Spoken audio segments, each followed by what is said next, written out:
Okay, let's go ahead and dig into one more command that we are going to commonly use in the network security world, and that's Nmap. Nmap is a network mapper and security vulnerability or discovery tool. Not really vulnerability. Oops, let me bring up your man for Nmap.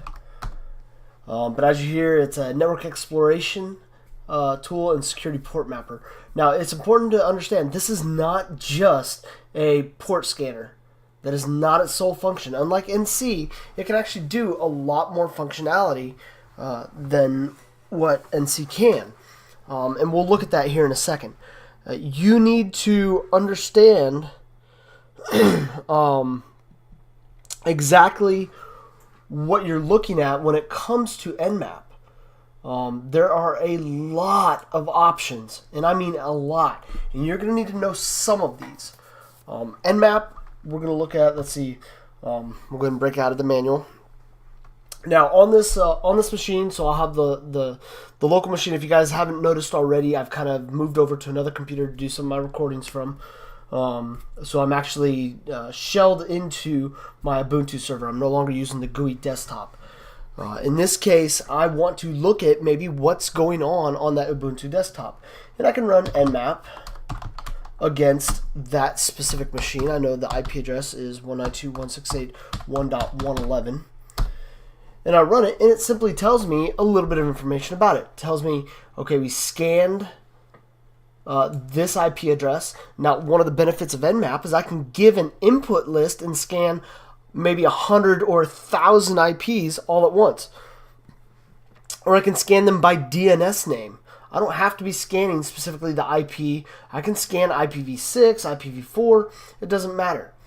It tells me that the host is up, so it could contact the host somehow. I think Nmap typically uses ICMP, so ping, as its default discovery type to determine if a device is up and how fast it got to it. That's in, what was that, 57 milliseconds. It shows you, right now it's not going to show you any of the closed ports because we really don't care, but I can flip that and only show the closed ports and not the open ones. And then it's going to tell me the common port that's tied to it. So in this case, on the server, only port 22 is open. And the common IP or the common service on that is SSH. Now, if I wanted to look at one of my Windows machines, so let's do an Nmap -A. So the -A option. Well, let's take a step back. Let's do Nmap -A on our local machine here.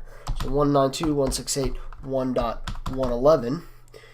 And the -A option tells me what operating system am I looking for. It kind of gives me that little blueprint about what's going on here. So again, we jump into it. We got all that basic information up here. But once we get down into the version, we're now looking, okay, we're connected via OpenSSH.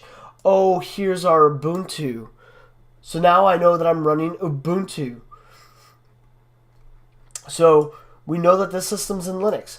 I know I'm connected over an SSH key. So it kind of fingerprints what's out there or what operating system currently exists out there. I think there's a way you can actually tell the kernel version, maybe. I'm not sure. Maybe I'll have to look into that a little bit more. But this is one thing. But let's go look at my Windows machine. So in this case, we'll run Nmap -A against 192.168.1.102 is my Windows machine downstairs. So when I run that, it's going to kick back an error. Oh, look. So it ran it, started Nmap. Oh, the host is down, meaning it can't communicate with that. That's because I have a firewall on that machine, and it's blocking ICMP probes. So how do I get around that? Well, as a busy person, I want to be able to see what is out there without being blocked by that. So instead of doing a -A, there's another option I could do. It's capital PN, and we'll run it against that. It's going to go out there, and basically now it's not going to use ICMP as a discovery method. It's going to use kind of a port scan, and it's going to find more stuff. So in this case, we scanned 102, a little bit more latency.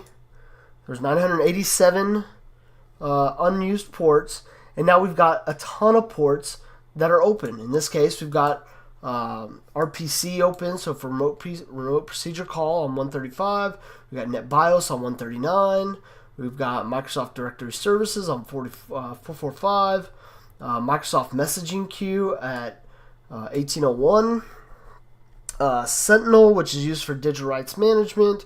Now these two, Zephyr and EK Login, they are tied to the Microsoft Messaging Queue.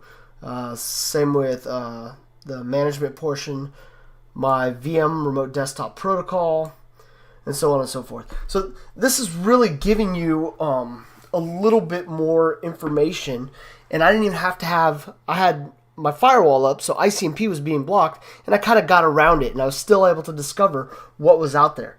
Now, it doesn't tell me what operating system I'm using. I don't know. I might be able to use a couple more options in there and be able to figure it out. But this is really the strength of Nmap. There's so many options for you to utilize. You can kind of fingerprint out there and look at what's in there. Right off the bat, knowing that MSMQ is there, I now know, okay, we're dealing with a Microsoft product. So Microsoft Messaging Queue can be on Windows 7, Windows 10, any of the server applications or server operating systems from 2008 and up. So I know I've got at least a baseline and moving up. I know I'm not using Windows XP or below, let me put it that way. So there is a little bit of fingerprinting and figuring out that I can do. And I can maybe look at some of the other services and figure out, oh yeah, this one was only available for Windows 10, or this one was only available for Windows Server 2012, or so on and so forth. So take some time, get familiarized with Nmap. You're going to be using it here in the near future when you get to the capstone. And you really want to have some familiarity as to what it's going to be used, why you're going to use it, and what are some of the expected outcomes of it. That's it for Nmap. If you have questions about it or if you want to explore with it, just let us know and we'll get you into that. Thank you.